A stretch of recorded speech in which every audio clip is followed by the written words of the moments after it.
Этих спиногрызов осилим же? Да я их на раз-два раскусил. Санжар Киркоров. Ты моя половина, моя. Мир, спортик. Кинес, интеллигентик. Молодые люди, разрешите пройти.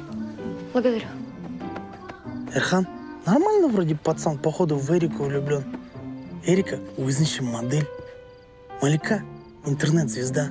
Ребята, всем хай! Это моя новая подружка Эрика. Это не прямой эфир, потому что здесь нет сети. Таир Памперс постоянно бегает. А Арсен неженка. Ильяс комбайн жрет все подряд. А вот Алтынай наоборот. Ничего не ест. Сам по себе, походу, она меланхолик. Кішкентай балам, боқтамай. Боқтаған жоқым, просто меланхолик. И тағы да боқтамай ол. Еще. Милан. Этого Милана я где-то видел.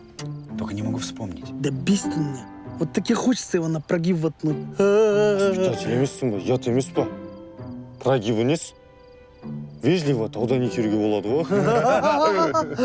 Короче, его надо с горы на прогиб кинуть.